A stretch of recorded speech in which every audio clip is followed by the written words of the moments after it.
The grand hall of the Galactic Council stretched farther than human eyes could see. Massive pillars of strange metals rose to a ceiling that sparkled like the night sky. Ambassador Elena Chen felt very small as she walked with her team toward the center platform. This was humanity's first time here, and they came with a desperate need. "Remember, stay calm no matter what they say," Elena whispered to her team. "We need their help." The 5 humans moved slowly across the floor. Hundreds of alien eyes watched them. Some aliens looked almost human. Others had too many limbs or strange colors or were made of things that weren't flesh at all. The council chamber held representatives from over 300 planets. Earth was the newest member, having discovered faster-than-light travel only 2 years ago. Elena gripped the data tablet in her hands. It contained all the proof of Earth's coming disaster, a massive asteroid swarm that would hit their planet in 6 months. Earth's weapons could destroy a few asteroids, but not hundreds. Millions would die, maybe everyone. "Humans," a voice boomed from above. It belonged to High Counselor Zexatral, a tall blue being with 4 arms and eyes that glowed yellow. "You have requested emergency aid from the Galactic Council. State your case." Elena stepped forward. The platform beneath her feet lit up, lifting her 20 feet into the air so everyone could see her. "High Counselor, respected members of the Galactic Council," Elena began, her voice steady despite her fear. "Earth faces destruction. Our scientists have detected a large swarm of asteroids on a direct course for our planet. We have calculated that they will strike Earth in 6 months. Our technology cannot stop them all. We ask for your help to save our world and our species." She pressed a button on her tablet. A hologram appeared above the platform, showing Earth and the approaching asteroid swarm. The data was clear. The threat was real, but instead of concern, Elena heard something unexpected: laughter. It started with a few chuckles and grew until many council members were openly laughing. "Is this why you interrupted our important meeting?" asked Vorn, the representative from Taurus Prime. His rocky skin cracked as he laughed. "To ask us to solve your little space rock problem?" "Little?" Elena couldn't hide her shock. "These asteroids will kill millions of people." "How many inhabited planets are in this council, human?" asked Zextral. 312, Elena answered. "And do you know how many of those worlds faced similar threats during their development?" "Almost all of them." Zextral waved a dismissive hand. "This is a test all species face. Some survive, some don't." Elena couldn't believe what she was hearing. "You're saying you won't help us? You have the technology. You could save Earth with almost no effort." "Why should we?" asked a thin gray alien with a voice like metal scraping stone. "Humans are newcomers, unproven. What have you contributed to galactic society?" "We're still learning," Elena said, trying to keep her voice from shaking. "But we can offer—" "Nothing," interrupted another council member, this one floating in a tank of green liquid. "Your technology is primitive. Your culture is violent. Your history is filled with war. Perhaps the galaxy would be better without humans spreading through it." Murmurs of agreement spread through the chamber. Elena felt cold fear spreading through her body. This wasn't just indifference. Some of these beings actually wanted Earth to be destroyed. "Please," Elena tried again. "We're talking about billions of lives. Children, families, an entire world's history and culture. We can't stop these asteroids alone." "Then you will have to evolve or die, as all species must," said Zextral. "The Council does not interfere in natural selection." "Natural?" Dr. Marcus Lee, one of Elena's team members, whispered to her. "Elena, look at the data again. These asteroid paths, they're too perfect." Elena looked down at her tablet. Marcus was right. The asteroids were spaced too evenly. Their paths were too direct. This wasn't random at all. "High Counselor," Elena said, her voice stronger now. "We have reason to believe this asteroid swarm isn't natural. The patterns suggest—" "Enough!" Zexatral slammed one of his forehands down. "The human delegation is new to space and clearly doesn't understand asteroid physics in deep space. Your request for aid is denied." "But—" Elena tried to speak. "Denied," Zextral repeated.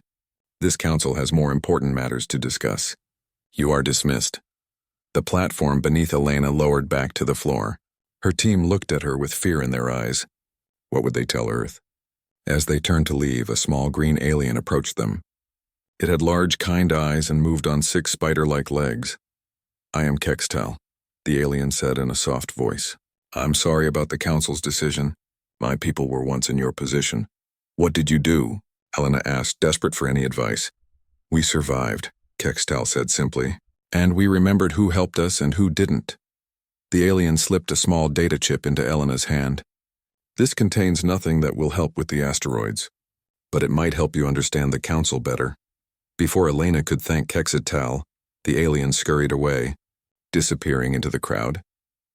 The journey back to Earth felt much longer than the journey to the council. Elena and her team barely spoke. What could they say? They had failed. Earth would face this threat alone. When they landed in Geneva, home of Earth's united government, a crowd was waiting. Officials, reporters, and ordinary people all wanted to know the same thing. Would the aliens help? President Okafor met them at the landing pad. Her face was tight with worry. Ambassador Chen, what did they say? Elena took a deep breath. They refused to help us, Madam President. They said this is a test all species face, and we must face it alone. The crowd fell silent. Then came the questions, the anger, the fear. Everyone talking at once, quiet. President Okafor raised her hands. When the crowd settled, she turned back to Elena. Do you believe they were telling the truth? About all species facing this test? Elena thought about the data Marcus had shown her, about the too-perfect pattern of the asteroids. She thought about Kextal and the data chip hidden in her pocket. No, Madam President, Elena said firmly. I don't, and I don't think we should give up. President Okafor nodded slowly. Then we won't. If the council won't help us, we'll have to help ourselves. She turned to the crowd, her voice strong and clear. Today we learned that Earth stands alone. But that doesn't mean Earth will fall. We have 6 months. 6 months to find a way to save our world. And I promise you this. When those 6 months are over, Earth will still be here. And the Galactic Council will remember the day they underestimated humanity. As the crowd cheered, Elena felt something new replacing her fear. Determination. The Council had ridiculed Earth's plea. Now it was time for humans to stand up. Colonel Maya Okafor, the President's sister and head of Earth's Defense Force, approached Elena. I need everything you learned about their technology, their weaknesses, their politics, everything. Why? Elena asked. Maya's eyes were hard as steel. Because if we're going to save Earth, we need to think in ways those aliens never would. They've been comfortable for too long. We haven't. And sometimes desperation breeds the best innovation. For the first time since leaving the council chambers, Elena felt a small spark of hope. Earth had been dismissed and ridiculed, but Earth wasn't finished yet. Not by a long shot. The news spread across Earth like wildfire. The aliens would not help. Humanity was on its own. In some places, people panicked. There were riots in major cities. Some people quit their jobs, deciding to spend their last months with family. Others turned to religion, filling churches, temples, and mosques to pray for a miracle. But in an underground facility beneath the Rocky Mountains, a different response was taking shape. Colonel Maya Okafor stood before a room of Earth's best minds. Scientists, engineers, military strategists, and astronauts had been gathered from around the world. On the massive screen behind her was a countdown, 179 days, 14 hours, 22 minutes until impact. The Galactic Council has abandoned us, Maya said, her voice echoing in the large room. But we will not abandon ourselves. Project Bulwark begins today. She pressed a button and the screen changed to show Earth's meager space fleet. 50 ships designed for mining asteroids and transporting goods between Earth and its moon colonies. No warships, no planet defense systems, nothing designed to stop an asteroid swarm. We need to turn these mining ships into our defense line, Maya continued. Every idea will be considered no matter how crazy it sounds. We have no time for bureaucracy or doubt. Dr. Hiroshi Tanaka, Earth's leading physicist, raised his hand. Colonel, I've reviewed the data Ambassador Chen brought back. These asteroids, their pattern is artificial.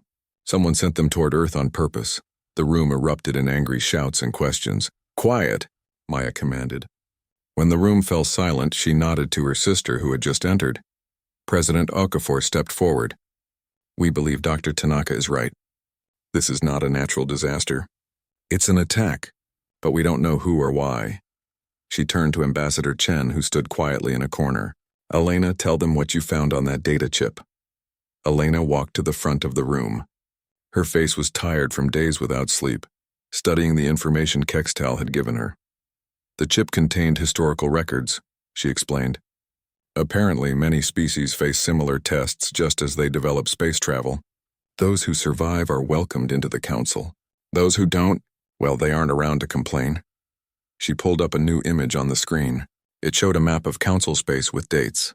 According to this data, at least 15 species have been wiped out by natural disasters in the last 1,000 years. All just after they developed faster-than-light technology. The room was dead silent now. Everyone understood what this meant. So the council is either testing us or eliminating us, Maya said.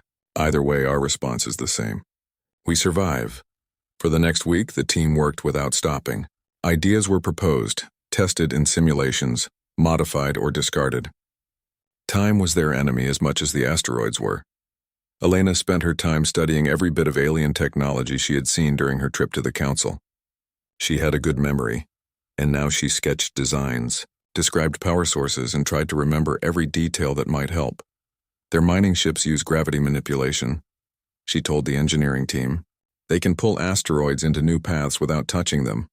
We don't have that technology, said Dr. Singh, the lead engineer. No, agreed Elena, but we have something close.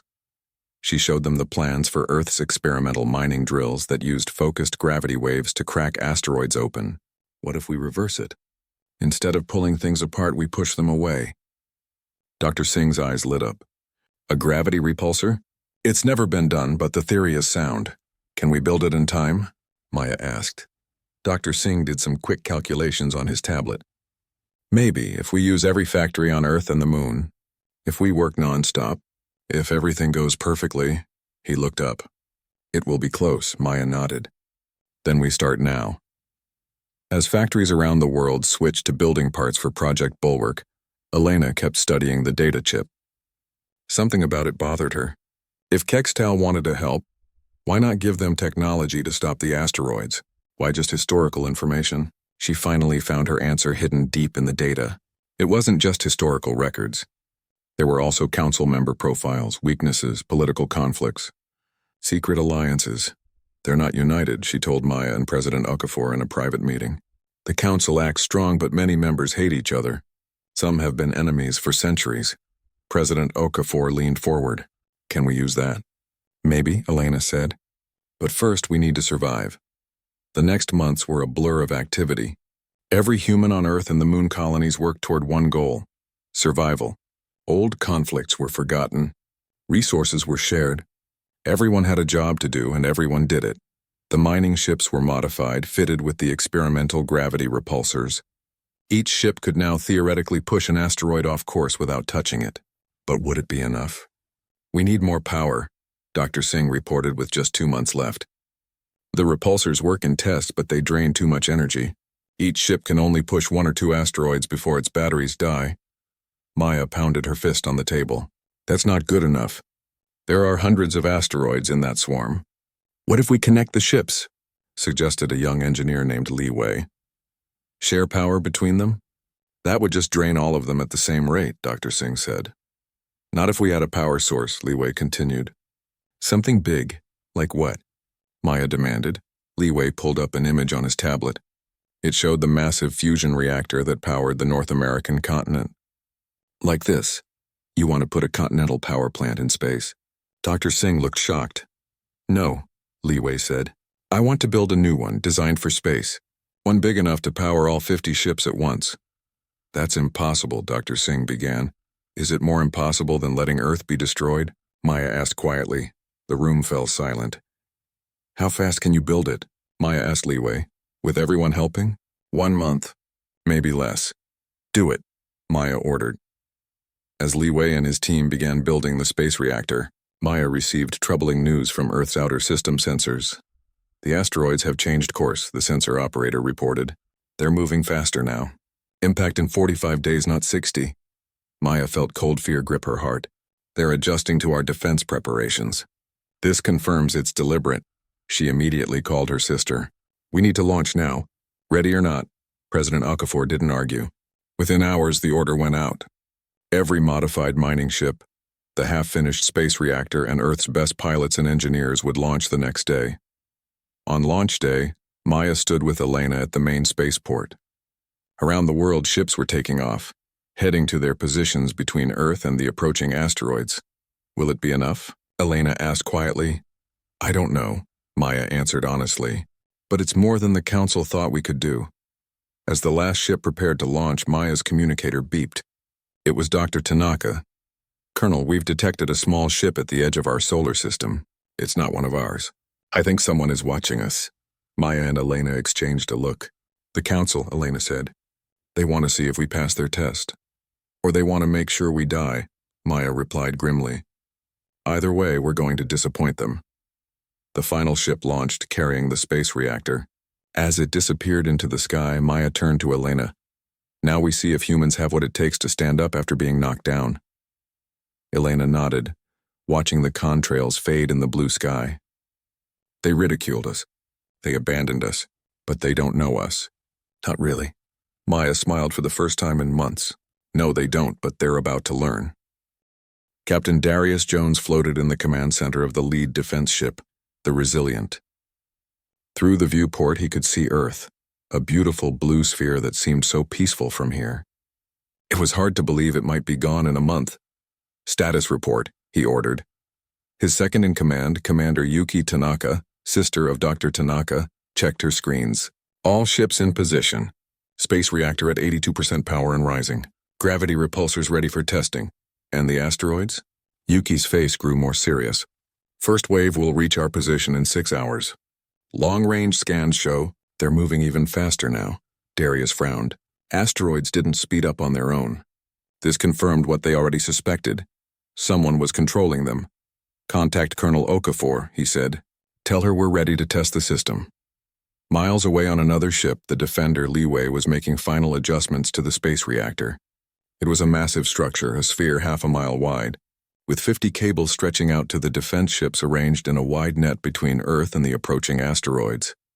Power output stable at 85%. Leeway reported into his communicator. We can begin the test.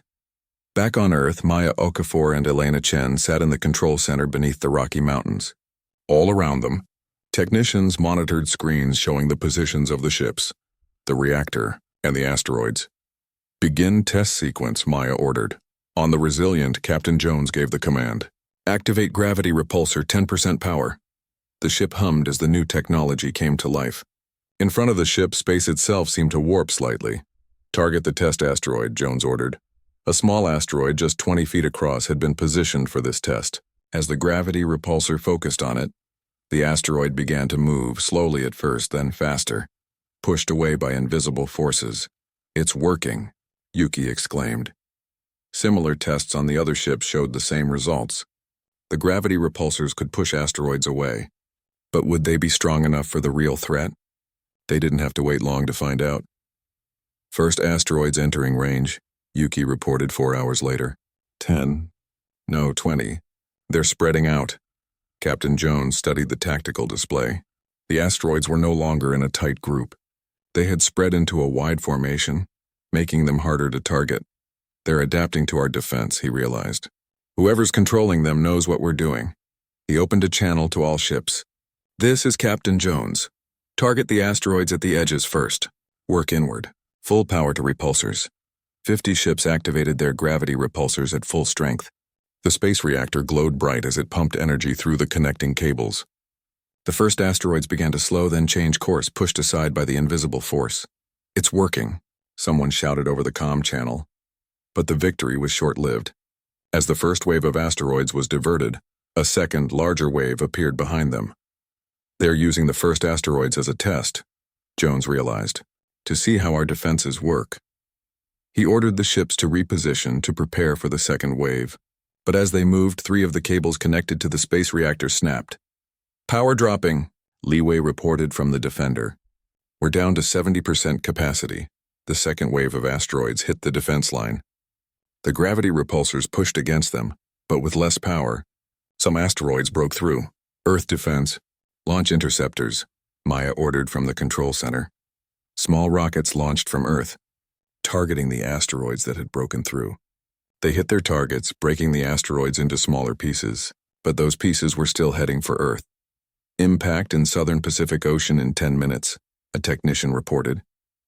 Everyone watched in tense silence as the asteroid fragments hit Earth's atmosphere, burning bright as they fell.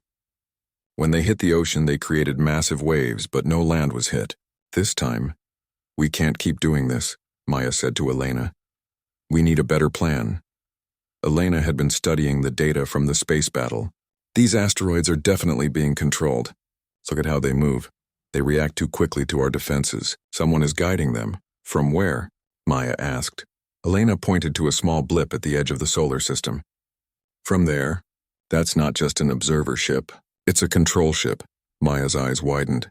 "If we could take out that ship, the asteroids might stop," Elena finished. But the control ship was too far away, beyond the range of Earth's weapons. And their defense ships couldn't leave their positions without letting more asteroids through. Maya made a decision. "We need to send a message to that control ship. Let them know we know what they're doing." "How?" Elena asked. "Our communication systems can't reach that far." "We'll use the gravity repulsors," Maya said. "Not to push asteroids, but to send a focused gravity wave." Like Morse code, the plan was risky. Using the repulsors for communication would weaken the defense line. But they had to try. Captain Jones received the order with surprise. "Use the repulsors to send a message? Is that even possible?" "Theoretically," Yuki said.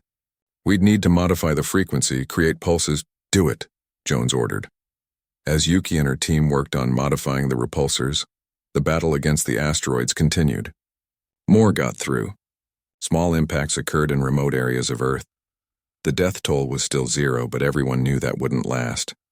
Finally, Yuki reported success. "Repulsor modified for communication. Ready to send the message." The message was simple. "We know you are controlling the asteroids. Stop now or face consequences." The repulsor fired, sending gravity waves toward the distant ship. For several minutes, there was no response.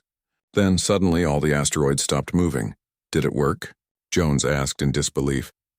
Before anyone could answer, a new threat appeared on their scanners. The control ship was moving, coming toward them fast. Very fast.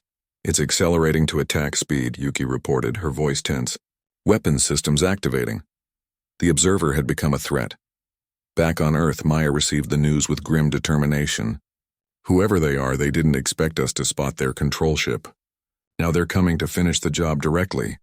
"We can't fight a council warship," Elena said. "Our defense ships aren't armed for that." Maya thought for a moment. "No, but they have gravity repulsors." She opened a channel to Captain Jones. "Captain, can you retarget the repulsors?" "Not at the asteroids, but at the approaching ship." Jones considered the idea. "Yes, but we'd need to increase the power significantly to affect something moving that fast." "What if you had 100% of the reactor power?" Maya asked. "All of it?" "That would mean dropping our defense against the asteroids." "The asteroids have stopped moving," Maya pointed out. "I think whoever is on that ship is controlling them. Take them out, and the asteroids become harmless space rocks again."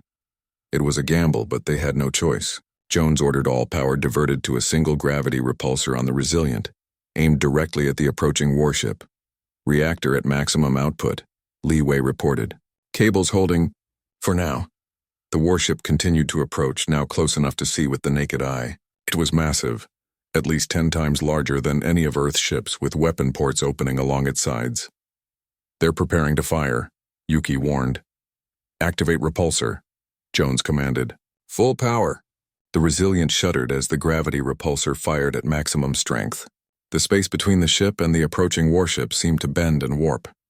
At first, nothing happened. Then slowly the warship began to slow. "It's working," Yuki exclaimed. "Their engines can't overcome the repulsor field." The warship tried to change course to move around the invisible barrier, but Jones adjusted the repulsor to track it. The massive alien vessel was stuck, unable to move forward, but too powerful to be pushed back. "We've got them in a stalemate," Jones reported to Earth, "but I don't know how long we can hold them." Elena had been studying the warship through the defense fleet's sensors.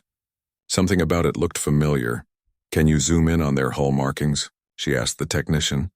The image zoomed in, showing strange symbols on the side of the warship. Elena gasped. "I recognize those markings.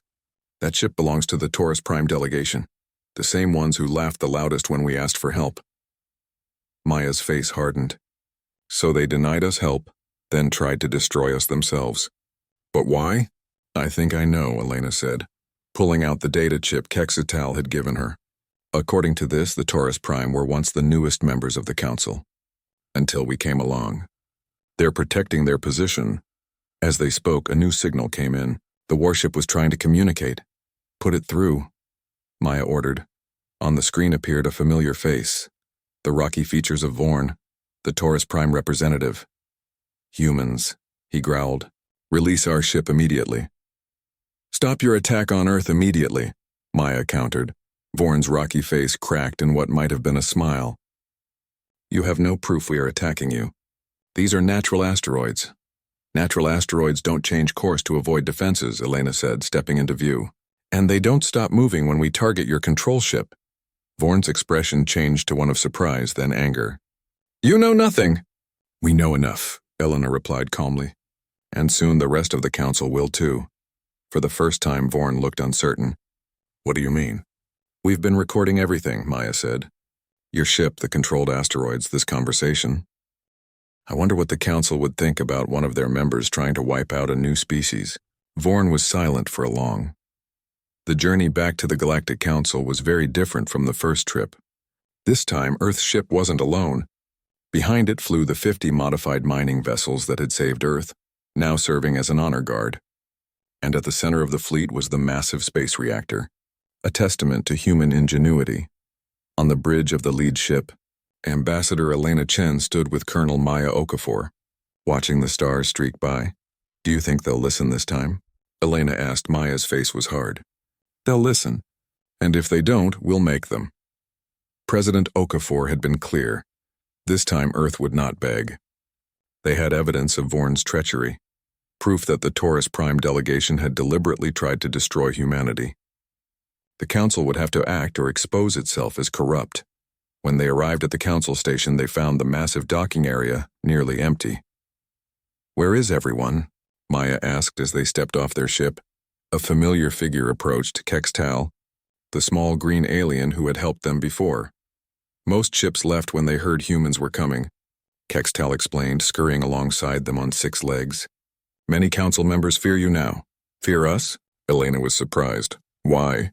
Because you did what no new species has done before, Quetzalcoatl said. You survived the culling. The culling. Maya's voice was cold. So this is common practice? More common than you know, Quetzalcoatl replied sadly. The older species use it to control who joins the council. Only those they approve of survive.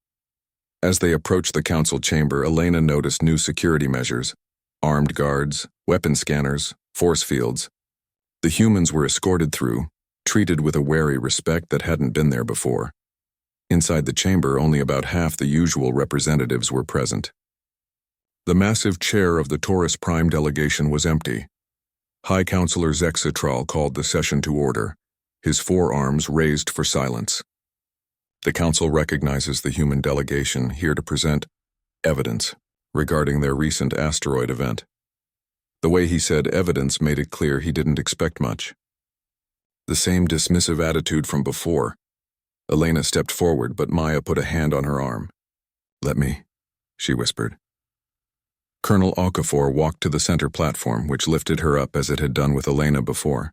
But unlike Elena, Maya was not intimidated by the height or the staring alien eyes. Members of the Galactic Council, Maya began, her voice strong. 3 months ago, Ambassador Chen came to you asking for help. You refused. You mocked us. You told us to evolve or die. She paused, looking around the chamber. What you didn't tell us was that the asteroid swarm threatening Earth was not natural, that it was directed by a council member, that our test was rigged for us to fail. Murmurs spread through the chamber. Some representatives looked genuinely shocked. Others avoided eye contact. These are serious accusations, Quetzalcoatl said. Do you have proof? Maya smiled. We do. She pressed a button and a hologram appeared above the chamber. It showed the Taurus Prime warship controlling the asteroids. It showed Vorn's face as he spoke to them. It showed the asteroids changing course on command. This is fake, called out a representative from a species allied with Taurus Prime. Humans are known for deception. Are we? Maya asked. Then explain why the Taurus Prime delegation is not here today. Explain why their warship fled our system as soon as we threatened to expose them. No one had an answer to that. Where is Vorn? Zextral demanded, looking around as if just noticing the empty Taurus chair. We were hoping you could tell us, Maya replied. His ship disappeared from our sensors after recalling the asteroids. We assumed he was coming here to explain himself. Another murmur spread through the chamber, this one more concerned. Quetzalcoatl stepped forward, surprising everyone. The small alien rarely spoke in council meetings. If I may, High Counselor, Quetzalcoatl said, voice trembling slightly. I have information about the Taurus Prime delegation that may be relevant. Zexatral looked surprised, but nodded permission. My species was nearly wiped out by a natural disaster 300 years ago, Quetzalcoatl began. We survived, but just barely. For centuries, I believed it was just bad luck. But when I saw what happened to Earth, I began to investigate. The small alien activated its own hologram, showing ship movements, resource transfers, and secret communications. The Taurus Prime have been eliminating potential rivals for centuries, Quetzalcoatl continued, always making it look like natural disasters, always targeting species that show unusual promise or rapid advancement. And they haven't been acting alone. The hologram changed to show connections between Taurus Prime and several other council members. Secret alliances, hidden payments, shared resources. The chamber erupted in chaos. Accusations flew. Old suspicions surfaced. Representatives who had been implicated tried to defend themselves or blame others. Order, Zexatral shouted, but no one listened. Maya watched with satisfaction as the council tore itself apart from within. Elena stood beside her, shocked by the scope of the conspiracy. Did you know about this? Elena whispered to Quetzalcoatl. I suspected, the small alien admitted. But I needed proof, and I needed allies strong enough to stand against them. Like humans, Maya said, understanding now why Quetzalcoatl had helped them. Precisely, Quetzalcoatl said. My people are few and weak. We could not challenge the Taurus Prime alone. But humans... The alien's large eyes studied Maya. Humans are different. You don't accept defeat. You find ways to overcome impossible odds. You care about justice more than power. The chaos in the chamber continued until a new alarm sounded. A massive ship had appeared near the council station. Its weapons were active and targeting the station. Taurus Prime warship detected, announced the station's AI. They are charging weapons. Zextral looked panicked. Our defenses are not designed for internal conflict. We've never needed to fight each other. Maya turned to Captain Jones, who had accompanied them. Can our ships intercept? Jones checked his tactical display. Not in time. That warship will hit the station before we can reach it. Elena had been studying the station's schematics Quetzalcoatl had provided earlier. What about the station's power core? Can we redirect it to strengthen the shields? Possibly, Quetzalcoatl said. But it would take time to reconfigure, and we have a space reactor. Maya interrupted. It powered 50 gravity repulsors at once. Can it power the station's shields? Quetzalcoatl's eyes widened. Yes, but we would need to connect it to the station's power grid quickly. Captain Jones, Maya ordered, bring the reactor alongside the station. Leeway will handle the power transfer.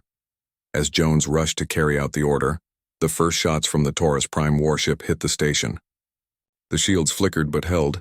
They're testing our defenses, Maya explained to the frightened council members. Looking for weak spots. The Earth's fleet moved quickly, positioning the space reactor near a power coupling on the station's exterior. Leeway, working with Quetzalcoatl and station engineers, managed to connect the reactor to the station's grid, just as the Taurus Prime warship fired a full barrage. The station shook, but the shields held, strengthened by the massive power output of Earth's reactor. Shields at 200% capacity, reported a station technician, sounding surprised. They can't break through. On the main screen, Vorn's face appeared, his rocky features twisted with rage. You think this is over? This is just the beginning. The old order will not fall so easily. The old order already has fallen, Maya replied calmly. Look around you, Vorn. Your allies have abandoned you. They're scrambling to save themselves. It was true. The council members implicated by Quetzalcoatl's evidence were already making deals, offering information in exchange for leniency. The conspiracy was unraveling quickly. Even if you defeat me, Vorn growled, others will continue our work. Primitive species like yours are a threat to galactic stability. No, Elena stepped forward. We're only a threat to those who abuse power, who decide which species live and which die based on their own prejudice. The station's weapons were now online, powered by Earth's reactor. They locked onto the Taurus Prime warship. "Stand down, Vorn," Zextral ordered. "By authority of the Galactic Council, you are to power down your weapons and surrender your ship." Vorn laughed, a sound like rocks grinding together. "You have no authority over me, Zextral. Your council is built on lies, on genocide. How many species did you watch die without lifting a finger to help? How many times did you look the other way?" Zextral had no answer. Many council members looked away, ashamed. "This ends now," Maya said firmly. "Surrender, or we will be forced to fire." For a tense moment, it seemed Vorn might choose destruction. Then slowly, the weapons on the Taurus Prime ship powered down. "This isn't over," Vorn said one last time before the screen went black. Security teams from multiple council species boarded the Taurus Prime ship, taking Vorn and his crew into custody.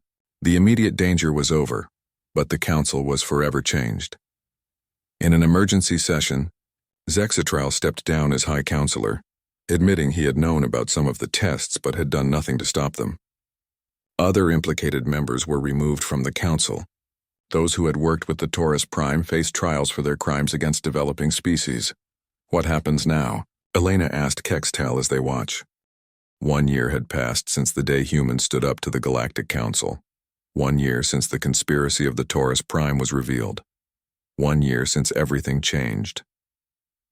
Elena Chen stood on the observation deck of the new council station, watching ships from 100 worlds come and go. The old station had been abandoned, too full of bad memories and old ways. This new one had been built with input from all species, including humans. "Impressive view, isn't it?" said a voice behind her. Elena turned to see Kextal, who now served as one of the 5 new High Counselors. The small green alien had grown in confidence over the past year. "Very," Elena agreed. "I never thought I'd see humans working alongside so many alien species." Below them, human engineers were installing a new gravity control system based on Earth's repulsor technology. It had become the most sought-after technology in the galaxy once its potential was understood. Not as a weapon, but as a tool for construction, asteroid mining, and planetary defense. "The council meeting will begin soon," Kextal reminded her. "Are you ready to present the Protection Initiative?" Elena nodded. The Protection Initiative was her proposal for a new council policy. It would create a network of early warning systems and defensive outposts to protect developing worlds from natural disasters and from anyone who might try to harm them. "I'm ready," she said. "Is Maya here yet?" "Colonel Okafor arrived an hour ago," Kextal said. "She's in the Military Coordination Center with representatives from 20 species, planning joint defense exercises." Elena smiled. Her friend had found her place in this new galactic society.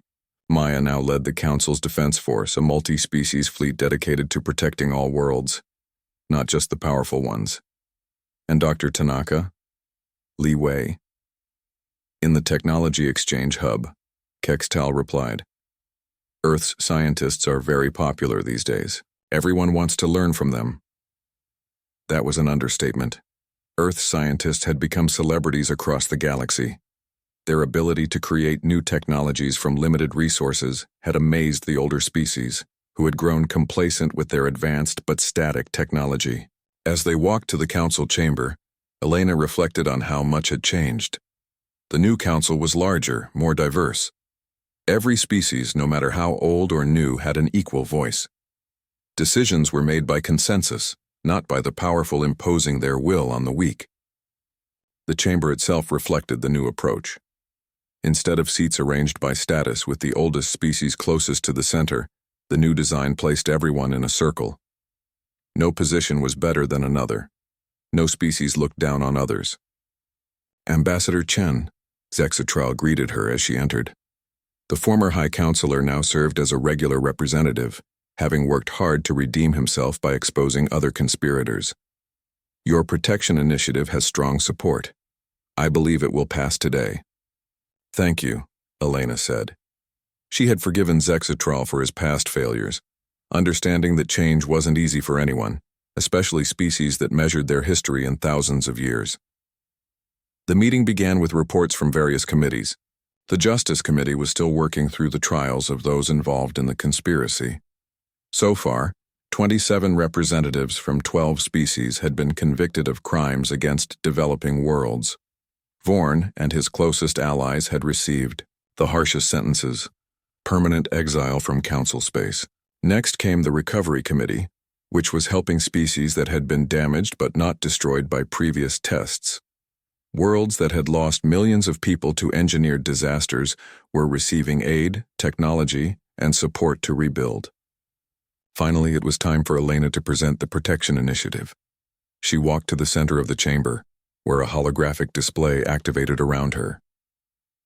"Members of the Galactic Council," she began. "1 year ago, I stood before the old Council and begged for help as my world faced destruction. That help was denied. But today I stand before you not to ask for protection for Earth, but to propose protection for all worlds." The hologram showed a network of satellites, stations, and ships positioned throughout the galaxy. "The Protection Initiative has 3 main components," Elena continued. "First, an early warning system to detect natural disasters like asteroid swarms, solar flares, and supernovas that could threaten inhabited worlds." The hologram zoomed in to show the early warning satellites, based on Earth's design but enhanced with technology from a dozen other worlds. Second, a rapid response force drawn from all Council species, trained and equipped to address these threats quickly. Now the hologram showed ships of various designs, all working together to divert an asteroid from a populated planet. And third, a technology exchange program to ensure that all worlds, regardless of their development stage, have access to the tools they need to protect themselves. The final image showed representatives from many species gathered around a table, sharing knowledge and plans. "No world should face destruction alone," Elena concluded. "No species should have to beg for help that might be denied. With the Protection Initiative, we can ensure that the tragedy Earth almost faced will never happen again." When she finished, the chamber was silent for a moment. Then, one by one, representatives stood to indicate their support. In minutes, every member of the new council was standing. "The Protection Initiative is approved unanimously," announced Kextal. "Implementation will begin immediately." A cheer went up from the chamber. Elena felt tears in her eyes. This was why she had become a diplomat, to make a difference, to build something better. After the meeting, Maya found her in the diplomatic lounge. "Congratulations," Maya said, hugging her friend. "Your initiative will save countless lives." "Our initiative," Elena corrected her. "I couldn't have done it without you, without Earth's defense team, without everyone who stood up when it mattered." Maya smiled. "Speaking of Earth, President Okafor sent a message. The first group of alien students has arrived at the new Galactic University in Geneva. 500 young beings from 80 different species, all eager to learn the human way of problem solving." Elena laughed. "The human way? You mean desperation and stubbornness?" "That's exactly what they want to learn," Maya replied seriously. "How to think when your back is against the wall. How to innovate when you don't have the best technology. How to keep fighting when everyone tells you to give up." A commotion at the entrance to the lounge caught their attention. A group of beings had entered, species Elena didn't recognize. They were tall, with iridescent scales and 4 arms, similar to Zextrals. Kextal hurried over to Elena and Maya. "The Dorvan delegation has arrived. They've traveled for 3 months to reach us." "Dorvan?" Elena didn't recognize the name. "A newly spacefaring species from the Outer Rim," Kextal explained. "They achieved faster-than-light travel just 2 months ago, and immediately detected a gamma-ray burst heading for their home system." Elena felt a chill. This was exactly the kind of situation the old council would have ignored, leaving the Dorvans to evolve or die. "Have we sent help?" she asked. Kextal's large eyes blinked rapidly, a sign of pride in his species. "The early warning system detected the gamma-ray burst before they did. A defense fleet was already on its way when the Dorvans contacted us." "Will they be in time?" Maya asked. "Yes," Kextal said. "The fleet has deployed a radiation shield that will protect the Dorvan homeworld. It was designed by Dr. Tanaka and Li Wei, based on the gravity repulsor technology." The lead Dorvan approached them, bowing deeply. "Are you the humans?" the alien asked in heavily accented Galactic Standard. "We are," Elena confirmed. "I'm Ambassador Chen, and this is Colonel Okafor." The Dorvan bowed again. "We owe you our existence. Had the old council still been in power..." The alien didn't finish the sentence. It didn't need to. "You owe us nothing," Maya said firmly. "The new council protects all worlds, regardless of their development stage or political power." "Nevertheless," the Dorvan insisted, "we wish to learn from humans, to understand how you overcame such odds, how you changed the very structure of galactic society in just 1 year." Elena smiled. "It's simple, really. We refused to accept that our fate was sealed. We believed we could find a solution, even when everyone told us it was impossible. And when the council ridiculed Earth's plea," Maya added, "humans stood up." The Dorvan considered this, then straightened to its full height. "Then we shall stand with you, as you stood for us before we even knew we needed protection." As the Dorvan delegation moved away to meet other council representatives, Elena looked out at the stars visible through the lounge's massive viewport. "Do you ever think about how close we came to extinction?" she asked Maya quietly. "Sometimes," Maya admitted. "But I think more about what we gained. Not just survival, but a better galaxy for everyone." Elena nodded. 1 year ago, she had stood before the council begging for help that was denied. Now she stood as an equal, helping to build something that would last for generations. "The old council thought they were teaching us a lesson," she said.